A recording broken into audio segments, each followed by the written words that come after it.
So ito na guys, yung 44 years na nurse at Evelyn Mangunay. We offer our deepest admiration and gratitude. Your career stands as living testimony to the strength. Grabe, sabi kanina, isang hospital lang yan ng 44 years. Congratulations! Tayo tayo. Woo! Uy!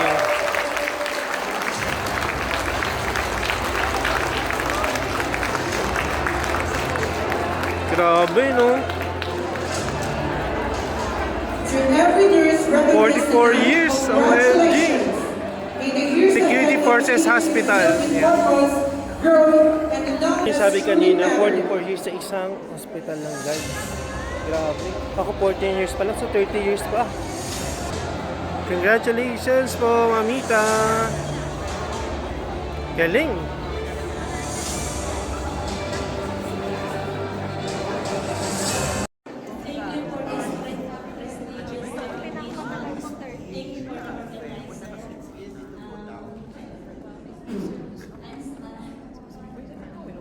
Hindi ko alam sasabihin ko, pero 44 years ko sa trabaho dito.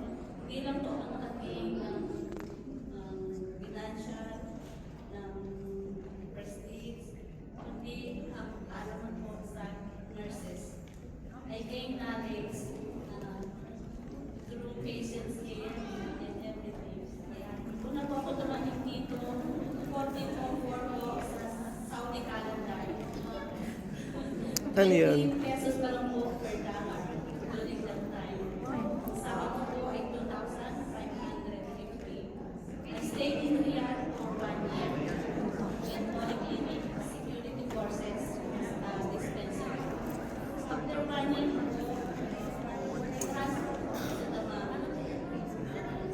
medyo nababaga naman po ang position. Hindi ako staff nurse.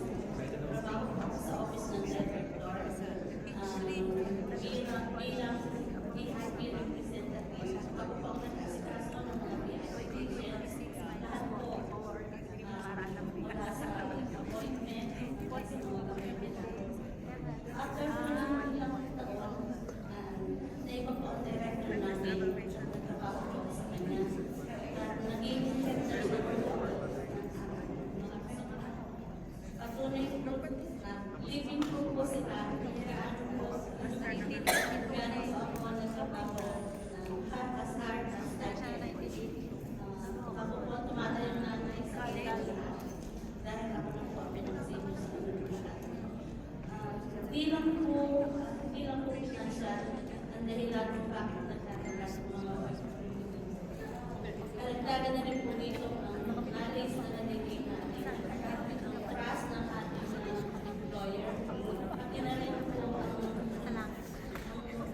ang pagdami ng mga kaibigan sa kanilang mga respeto. Nandun po ang sila po ang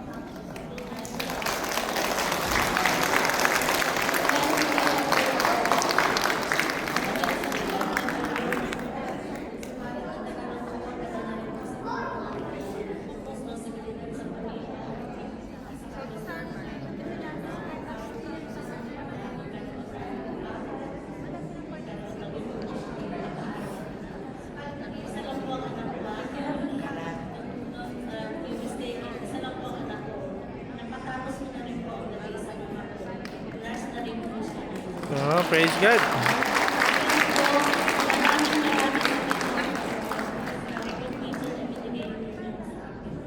Thank you.